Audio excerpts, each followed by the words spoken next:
Hello दोस्तों, कैसे हो आप सब। एक बार पुनः स्वागत है आप सभी का हमारे अपने YouTube channel Shiv coaching classes पर। दोस्तों आज की इस वीडियो में हम देखेंगे क्लास 11 बायोलॉजी में चैप्टर 2 में देखिए दोस्तों, हमने इसके पहले आपको द्विजगत वर्गीकरण करा दिया था और साथ ही साथ द्विजगत वर्गीकरण के जो भी दोष थे उसको भी हमने आपको करा दिया था। अब देखिए आज की इस वीडियो में हम देखेंगे 5 जगत वर्गीकरण या 5 किंगडम क्लासिफिकेशन।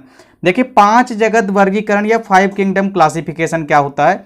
देखिए जीवों की विविधताओं एवं विषमताओं के कारण उपरोक्त वर्गीकरण की कमियों को देखते हुए सन 1969 में अमेरिकी वैज्ञानिक R.H. विटकर ने जीवों को 5 जगतों में विभाजित किया। देखिए इसके पहले जो द्विजगत वर्गीकरण था और इसके बाद 3 जगत 4 जगत वर्गीकरण, तो देखिए इन वर्गीकरण की विषमताओं को देखते हुए यानी विविधताओं को देखते हुए और इनकी कमियों को दूर करने के लिए सन 1969 में अमेरिका के एक वैज्ञानिक थे जिनका नाम है R.H. विटकर। इन्होंने जीवों के 5 जगत वर्गीकरण की खोज की, या हम कह सकते हैं इन्होंने संपूर्ण जीवों को 5 जगत में विभाजित किया। इसीलिए इस जगत को हम क्या कहते हैं, 5 किंगडम क्लासिफिकेशन, यानी कि 5 जगत वर्गीकरण। देखिए यहाँ पे एक चीज ध्यान देने वाली है कि विटकर का जो वर्गीकरण है, तो विटकर ने अपने वर्गीकरण में विषाणुओं को शामिल नहीं किया था। यानी देखिए जो वायरस होते हैं या विषाणु होते हैं, तो R.H. विटकर ने अपने वर्गीकरण में विषाणुओं को कोई भी स्थान नहीं दिया। देखिए क्योंकि इसमें सजीव व निर्जीव दोनों के बीच के लक्षण पाए जाते हैं, इस कारण से विषाणु को सजीव व निर्जीव के बीच की कड़ी भी मानते हैं। देखिए जो विषाणु होते हैं इसमें कुछ लक्षण पादप के पाए जाते हैं और कुछ लक्षण किसके पाए जाते हैं, निर्जीव के पाए जाते हैं, और कुछ लक्षण किसके, सजीव के पाए जाते हैं।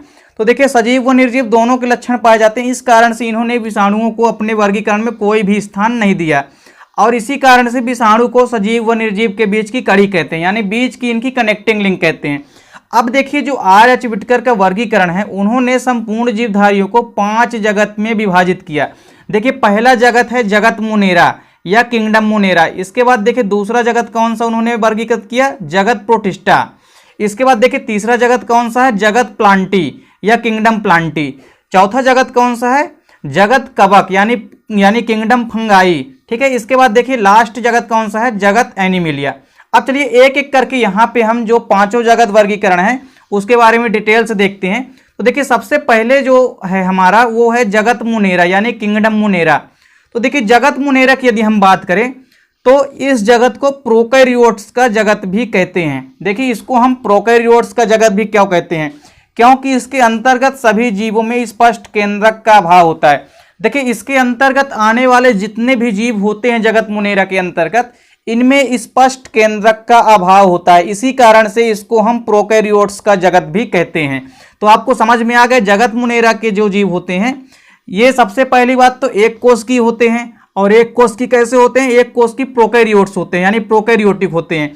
तो इनको प्रोकैरियोट्स का जगत भी कहते हैं क्योंकि ये प्रोकैरियोटिक जीव हैं और इसके अंतर्गत आने वाले सभी जीवों में स्पष्ट केंद्रक का अभाव होता है। तो देखिए जितने भी प्रोकैरियोटिक कोशिका होती है उसमें स्पष्ट केंद्रक का अभाव होता है।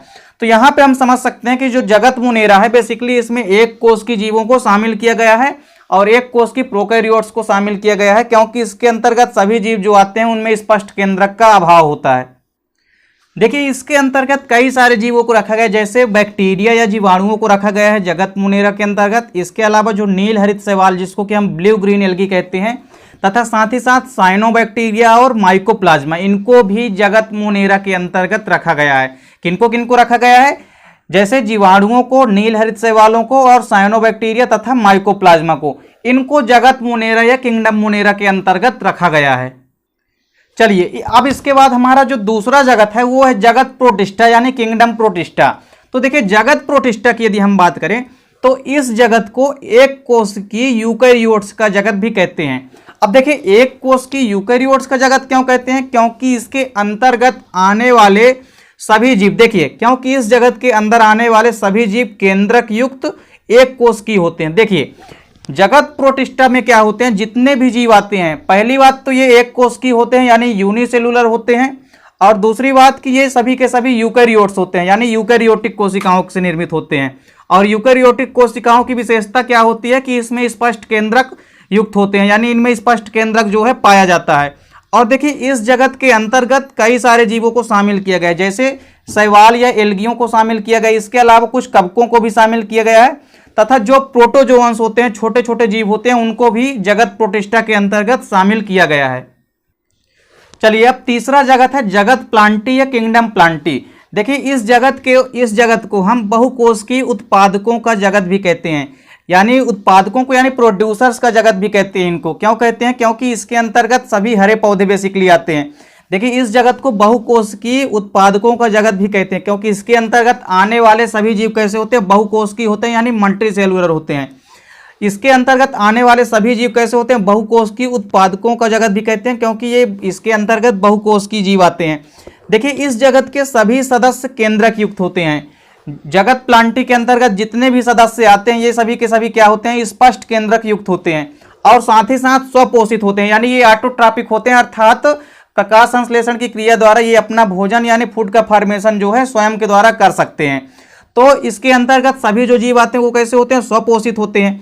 देखिए इसमें लाल, भूरे, हरे शैवाल तथा ब्रायोफाइटा, टेरिडोफाइटा, आवृतबीजी तथा अनावृतबीजी पादप आते हैं। देखिए प्लांटी जगत के अंतर्गत कई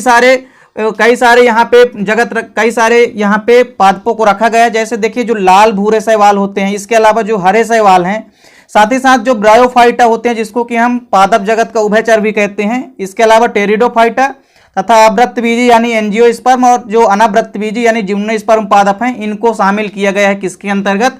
जगत प्लांटी के अंतर्गत शामिल किया गया है। तो जगत प्लांटी के अंतर्गत देखिए किसको किसको शामिल किया गया है? लाल, भूरे तथा हरे शैवालों को शामिल किया गया है।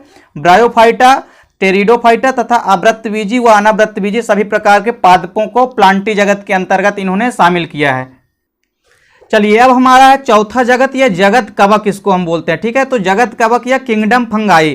तो देखिए किंगडम फंगाई या किंगडम जगत में या जगत कवक में देखिए इसके अंतर्गत बहुकोशिकीय अपघटकों को रखा गया, इसीलिए इसको हम बहुकोशिकीय अपघटकों का जगत भी कहते हैं। तो देखिए जगत कवक को हम बहुकोशिकीय अपघटकों का जगत भी कहते हैं, क्योंकि इसके अंतर्गत जो जीव आते हैं वो तो पहली बात मल्टी सेलुलर होते हैं, यानी बहुकोशिकीय होते हैं, और साथ ही साथ अपघटक होते हैं, यानी ये उत्पादकों का भक्षण करते हैं, यानी ये ग्रीन प्लांट को ऑब्जर्व करते हैं, यानी ग्रीन प्लांट का ये भक्षण करते हैं, जिस कारण से ये अपघटक होते हैं। तो इस जगत को बहुकोशिकीय अपघटकों का जगत भी कहते हैं। इस जगत के सदस्य अधिकांशतः बहुकोशिकीय होते हैं तथा साथ ही साथ परपोषित होते हैं, यानी ये अपना भोजन जो है स्वयं नहीं बना सकते हैं, ये दूसरों पर आश्रित होते हैं, जिस कारण से ये परपोषित या हेटेरोट्रॉपिक होते हैं। देखिए इसके अंतर्गत कई सारे जीवों को रखा गया, जैसे जाइगोमाइसिटीज, एस्कोमाइसिटीज, लाइकेन तथा बेसिडियोमाइसिटीज आदि इसके सदस्य आते हैं। यानी इसके अंतर्गत जो है जाइगोमाइसिटीज, एस्कोमाइसिटीज तथा लाइकेन एवं बेसिडियोमाइसिटीज को रखा गया है। चलिए इसके बाद हमारा लास्ट जगत है जगत एनिमेलिया या किंगडम एनिमेलिया। देखिए किंगडम एनिमेलिया को हम बहुकोशिकीय उपभोक्ताओं का जगत भी कहते हैं।